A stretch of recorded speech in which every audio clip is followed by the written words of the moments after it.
ఈరోజు ఏం జరిగిందంటే, నేను ఇప్పుడుంటున్న ఇల్లు మెట్లు ఉన్నాయని చెప్పి నేను రెంట్‌కి ఇల్లు ఎతకడానికి కోసమని వెళ్తే చాలామంది క్రిస్టియన్సా, హిందువులా అని అడుగుతున్నారు. అసలు మీరు క్రిస్టియన్స్ అయితే మేము ఇల్లే ఇవ్వము అనేటట్టు మాట్లాడుతున్నారు. క్రిస్టియన్స్ అయితే ఏంటండి మరి క్రిస్టియన్స్ ఇల్లు రెంట్‌కి ఇవ్వకూడదా? మేము ప్రేయర్లు పెట్టించుకోమండి అని కూడా వాళ్ళకి నేను చెప్తున్నాను. అయినప్పటికీ కూడా మీ క్రిస్టియన్స్‌కి మేము ఇవ్వము అని చెప్తున్నారు. ఇప్పుడు ఎవరో ఒక క్రిస్టియన్స్ మరి ఏదో మిస్టేక్ జరిగి ఉంటుంది.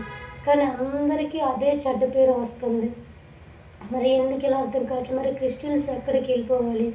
అంటే రెంట్ ఇల్లు దొరకడానికి కూడా ఇంత కష్టం అయిపోతుంది క్రిస్టియన్స్‌కి.